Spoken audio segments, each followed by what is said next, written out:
everybody, to Ignite Humanity Live. I'm your host, Lady JB Owen, and I'm here to share with you ways that you can ignite humanity, inspire yourself, that inspires others, that is ultimately going to inspire humanity. And so today is all about connection. We're talking about connection, ways to create connection, build connection, forge connections, and actually unite one another through connections. I love to share about Ignite moments, those powerful moments in your life that really transform you. And it's through sharing those moments and being vulnerable and authentic enough to tell another person about that pivotal moment that made a difference in your life and how that moment turned into something greater. That's what connects us. In fact, I say all the time, it doesn't matter the color of your skin, the gender, where you live, your country, your nationality, how much money you have in your pocket, or what floor of the apartment building you live on. It really doesn't matter. What really connects us is our truth, our vulnerability, our authenticity, and that honest, genuine, heartfelt story that every single one of us has lived through. Now, many of our Ignite moments are different. Some are similar, but the common denominator is that we all learn something valuable from them. And from that pivotal point of an Ignite moment, we are propelled forward to do something different in our lives that we weren't doing before. Now, some of us, our Ignite moments are difficult and challenging and struggles. And yet some of us have Ignite moments that are just small incremental things, but have a big power and punch. And those Ignite moments ask us to be more of ourselves, to give more, to share more, to commit to more. And that allows us to create a ripple effect for somebody else. Your Ignite moment can pull someone forward. My Ignite moment can inspire you. And the guest we have on the show today, their Ignite moment is definitely going to give you food for thought on how you can build better connections. And truly, when we connect with one another, that's what's going to ignite humanity. A few months ago, I was on a plane and the woman sitting beside me didn't talk for most of the trip, but eventually she did engage with me, and I asked her Ignite moment. When she shared that she had been looking for her father and she had found him after 47 years of searching, it truly made me feel more connected to her. And I layered some of my own experiences about loss and parenting and being a child in conjunction with what she was sharing. And we suddenly felt more connected. And I said to her, if this plane crashed, I would do everything to save you because I felt this kindred spirit towards her. Conversely, if she wouldn't have shared her Ignite moment and that plane went down, I probably would have just saved myself. So I want you to think about the times in your life where someone has told you a story about them, a truthful, vulnerable, honest, genuine story of something that they have been through and overcome. And I want you to think about how that story has made you feel more connected, closer to them, and more unified in their mission to do their life. Additionally, think about your Ignite moment or a story that you have shared, a time when you have let your guard down and been more vulnerable, when you have let people see the truth and who you are and some of the trials and tribulations you've been through, and how after sharing that story makes you feel more connected and more closer to them than ever. I believe Ignite moments are going to ignite humanity, and it's by sharing them on this show that you are going to feel more connected, and they are going to feel more connected, and you are going to be inspired to help others, and they are going to be inspired to help others, and together we're going to ignite humanity. Well, we're happy that you're here, and we want you to know that you can see this show's recording and all of our episodes on our wonderful platform, ignitehumanity.life/watch. If you'd like to watch any of our previous episodes, you can see them here, and they are all free to you. We don't sell you anything. We don't retarget you or expect you to do anything other than enjoy the power of igniting humanity. So go watch those episodes and stay connected. All right, well, let's introduce our two guests. Now, this is a precedent for Ignite Humanity Live. We are interviewing two guests. Husband and wife team Robert and Noelle have been married 30 years and have spent 25 of that coaching their other couples in conflict management and setting a firm foundation for marriage. They have been missionaries in South America, served as pastor and wife at a church in Denver, Colorado, and they are amazing parents of two beautiful children. Robert and Noelle love helping other couples see the benefits and blessings of strong, trusting relationships, and they're here to share a little bit about how connection can ignite the world. All right, welcome to the show, both of you. Well, thank you so much. Happy to have you here in Blessings. You are christening our first dual guest call, so thank you for being that. I like let's start the motion in motion. What a pleasure. Yes, thank you so much. Well, let's ladies first. Noelle, tell us a little bit about the power of creating an incredible relationship and a connection through some of the training that you do. Yeah, so I mean, connection's a huge part of life, and when you're able to dig into those foundational core things that are part of who you are, you can build that rapport, that relationship that you can build on. And for us, 30 years in, we've done many, many things, and you're not afraid to try new things. You're not afraid to go out and do things or to talk about any of those moments. And communication is very key in a relationship and in building that connection. Because if you, as you said, when you talk about things, when you tell your story, you can build that relationship, and you can put those your own filter, your own history into what that means and how that must have felt, how that must have been. I so agree. And so, Robert, from the male perspective, how is connection vital to marriage?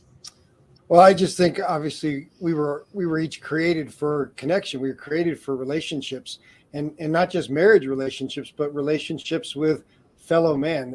And I think our humanity is at its best when it's connecting and concerned with others.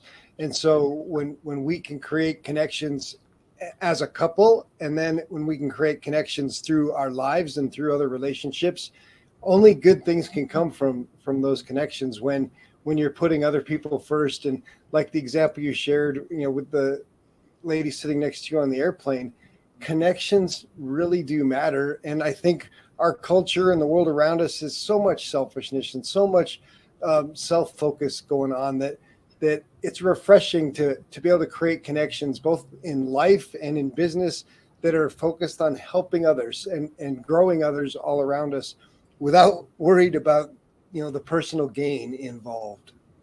It's so true. For 21 years, I lived in a city of 4 million people. And I remember going to the grocery store and it pretty much being silent. Like no one was talking to each other. No one was talking to the checkout girls. I mean, it was kind of like a desolate sort of situation. People were just focused and doing their own thing. And then I flew to a very small island where my sister lived, where there was maybe 2,800 people on the whole island. And I went to the grocery store and it was so noisy. Like everyone was talking and chatting and saying hello and standing in the aisles and visiting.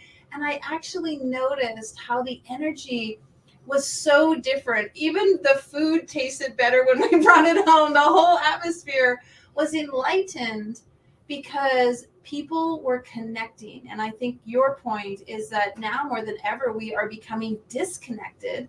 And we're becoming in our own little bubble and protecting ourselves. Can you give us some ideas and maybe even a few tips that some of the people at home can use in connecting, not just in marriage, but with teens or kids or neighbors or coworkers? Any great ideas and strategies you have? I'll start with active listening. I mean, God gave us 2 ears and 1 mouth for a reason.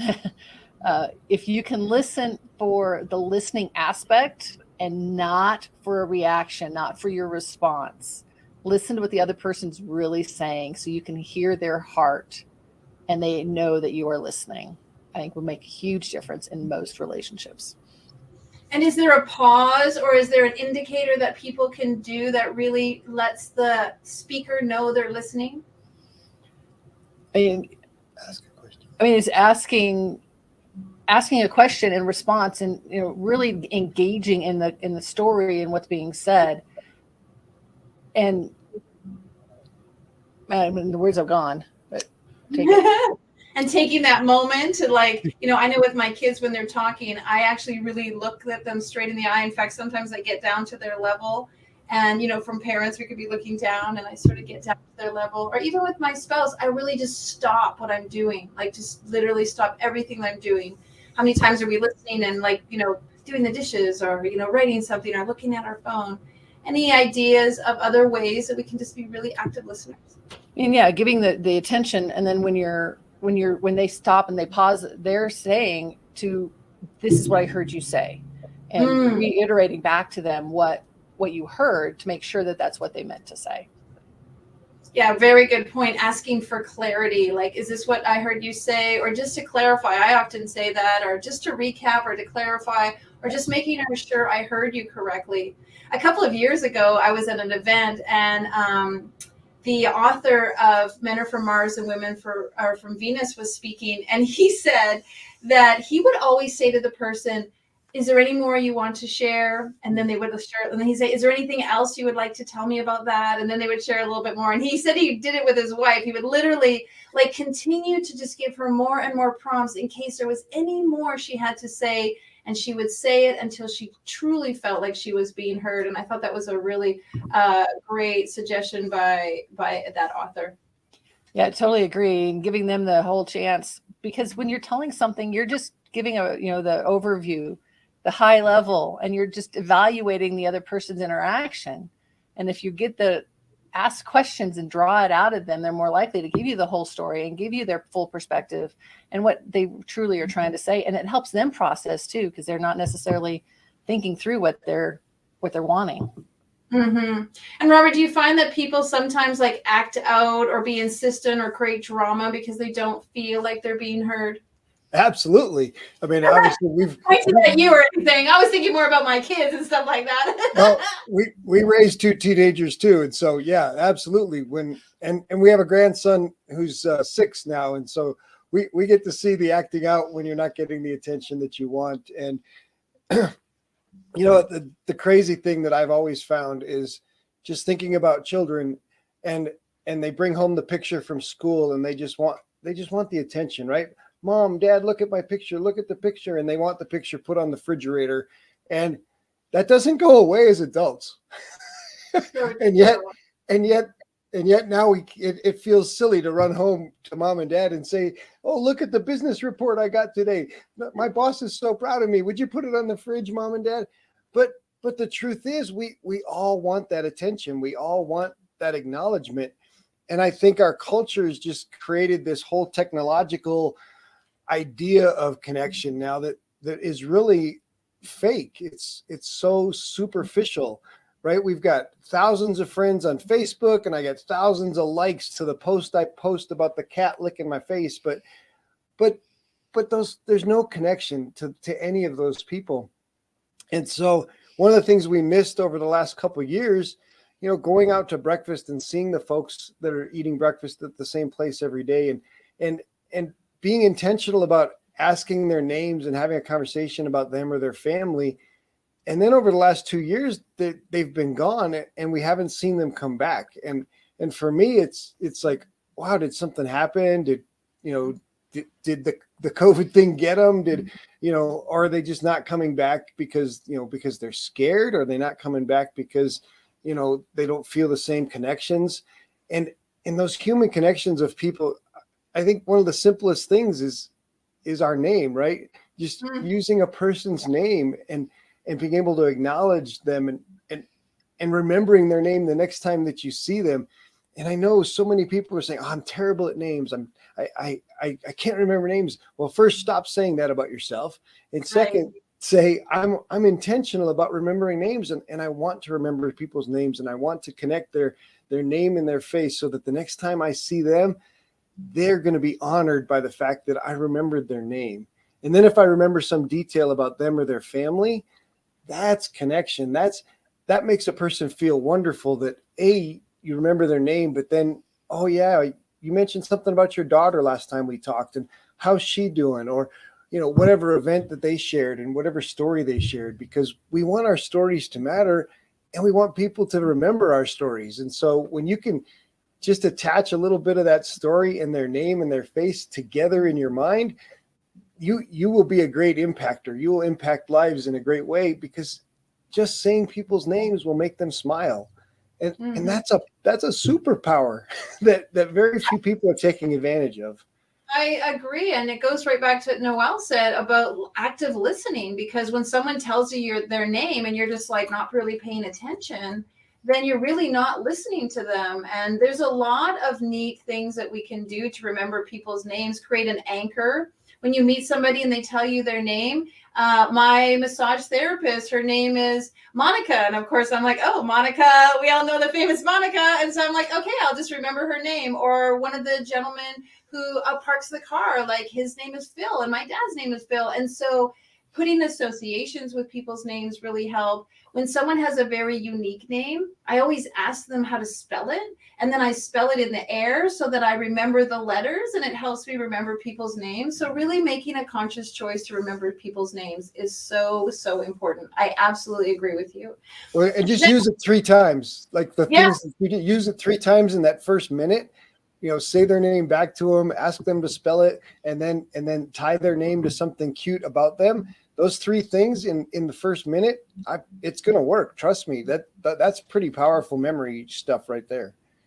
Right. And also when you forget someone's name, just being really upfront and say it like, I'm so sorry, I forgot your name. Tell me one more time. So I remember it this time, like really making that effort, but being genuine so that you don't always like you're skirting it. Beautiful, beautiful.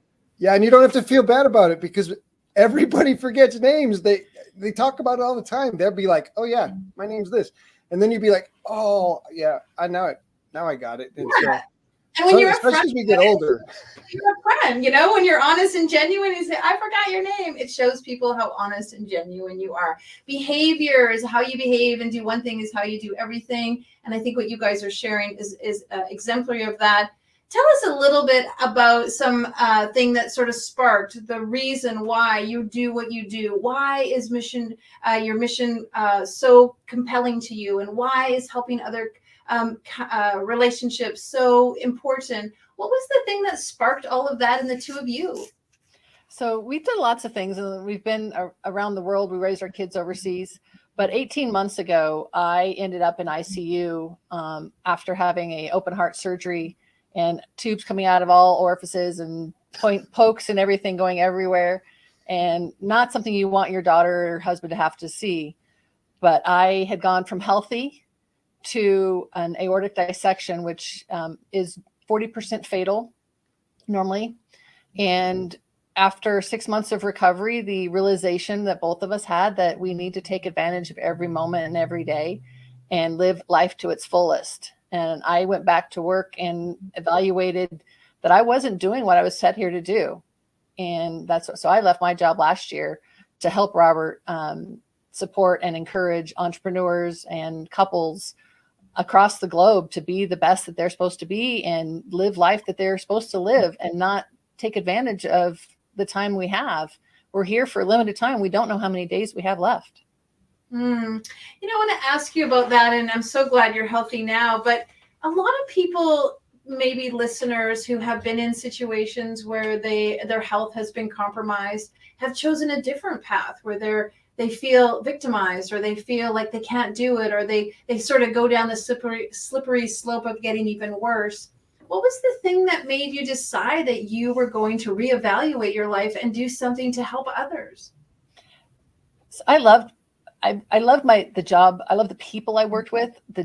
It just wasn't 100% me. And I wrote a book in that right after that 6-month period, and I started writing and sharing my story. And I realized after over almost 50 years of life that my story matters, and it doesn't matter what kind of story it was. I always thought that I didn't have anything special to share, but I have 50 years worth of life that it made me who I am today. And nobody else has those compilation of stories or events. It's who I am. It's who God made me to be. And it took time, but I wanted to help other women not have to think that they are not purposeful, they're not valuable. And I mean, personally, my goal is just to help women have healthy relationships and be the person that they're meant to be, because nobody else is going to do it for them. I always say that when you tell your story, you transform your life. Would you say that writing your book and telling your story has transformed your life? Definitely. I am not the same person I was 12 months ago, let alone 2 years ago. You have to tell your story. It's what we're here for. We are very unique and very special in who we are, and we have unique gifts and talents and purposes and passions, and nobody's going to tell your story for you. Tell us the name of the book so that we can have our eyes out for it. The book I wrote last year is called Dream Life Planner. It's a workbook on figuring out where you're at and where you want to go. So it's not something you get on Audible. It is a paperback that you need to work through. I love that, because they say there's a huge connection between the hand and the head and the thoughts and the writing. Like, that really makes a huge impact. And so, Robert, when this was happening with Noelle, this was sort of changing her life. How was it impacting you? Well, obviously my role at the time was to support her. And I think, we have a great deal of trust in God. And so part of it was asking God, what is it that I need to learn from this? What is it that needs to happen for us moving forward? But we had a great deal of confidence in the thousands of people that were involved in supporting us in prayer and lifting Noelle up.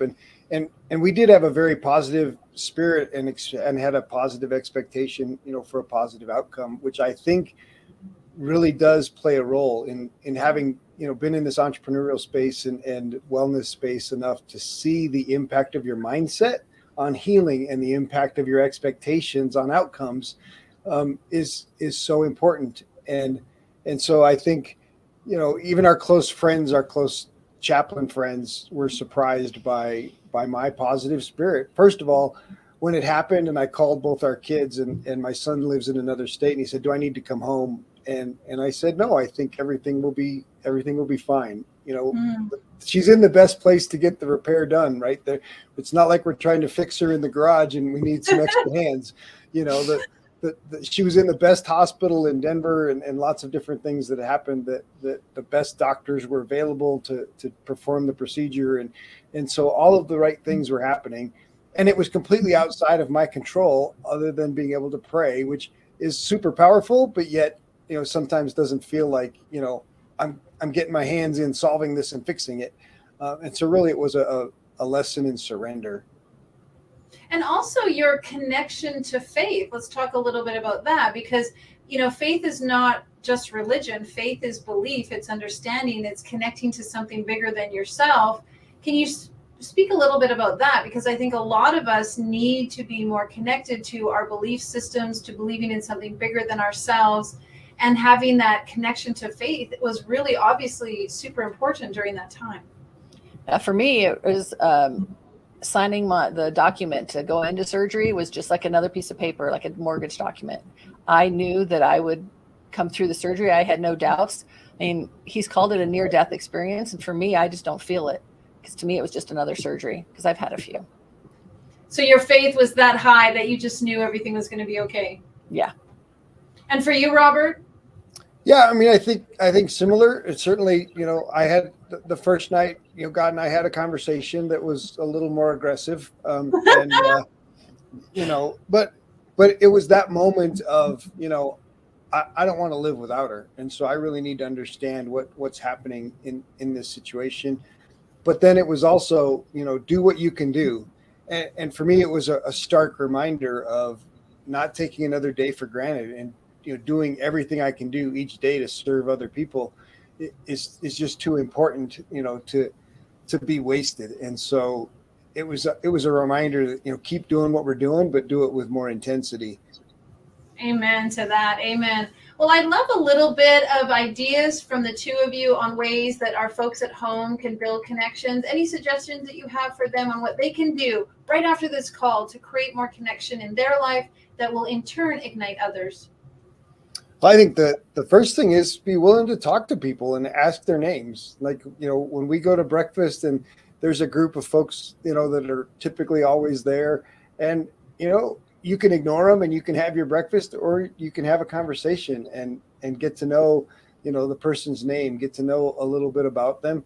And you don't have to sit down and have breakfast with them, but you can start to get to know, people. And I think, even in networking, especially, we have opportunities and typically get all caught up in business, but get a person's name and ask them something about their lives instead of asking them what they do.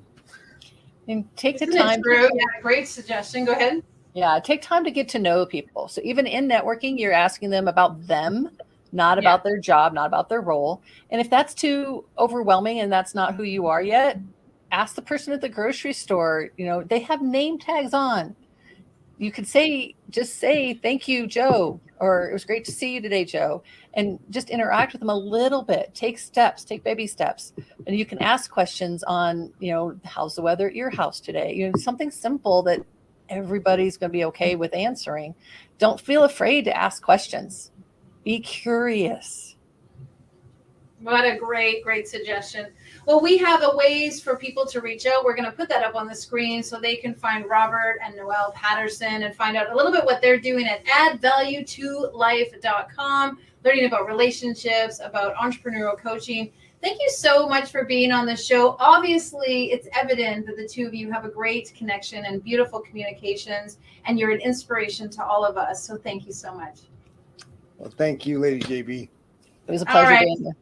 You got it. Take care. Well, I love their story and I love their inspiration because it proves that each and every one of us can make a connection. And in fact, when you learn people's names or you ask people to share a little bit about themselves, you actually start forging more of a unity. And what I love is to go out on a limb and ask people, hey, what's your Ignite moment? What was that moment that really changed you and defined you? And so often I hear people pause and look up and they wonder and they have to think about it. But undoubtedly, they always remember that exact moment, that second, when something happened in their life that changed them. And more often than not, they're excited to share that moment so that we feel more connected and more inspired and create a better friendship. Well, if you know somebody who's got an incredible Ignite moment and they're doing something to ignite humanity, please let us know. Fill out our type form at ignitehumanity.life/share. And if you know somebody who's doing something and you want us to know about them, fill out the form for them so we can reach out to them and maybe have them on the show. If you want to know one of the things we're doing to ignite humanity, you can go to our website. We're doing books and documentaries. We're doing episodes and all kinds of initiatives to create igniting humanity around the planet, ignitehumanity.life. And if you would like to contribute to one of the ways that we are igniting humanity, we are building schools overseas in third world countries, and one brick at a time, we are creating possibilities and igniting humanity in children's lives. So go to ignitehumanity.life/donate and give us just $1, $2, $5. A very small contribution makes a big impact because every dollar buys a brick to build in the school. And we know that together we can make a huge difference, one brick at a time. Well, if you would like to watch this episode again and find out more about Robert and Noelle, please go to ignitehumanity.life/watch, and you can see all of their episode and all the other episodes we've done here. We're coming to you live each and every day, Monday through Friday, sharing ways to ignite humanity, making sure that no matter where you are on the planet, no matter any of your conditions, you can shift the paradigm and create a new impact in your life that is absolutely going to ignite others. Principle number 2 in the Ignite Humanity principles is unite all people and connect everyone. And we're doing that diligently every day to make sure we can ignite humanity in that very special way. I'm your host, so happy to be here. Have a great day and go out and ignite someone's life.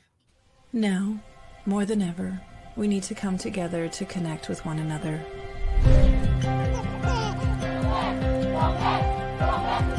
We need to feel the truth in who we are and let go of everything that's happened in the past. We need to empower every person on the planet and awaken hearts, enliven souls, come together, laugh, play, rejoice, connect, create, and love.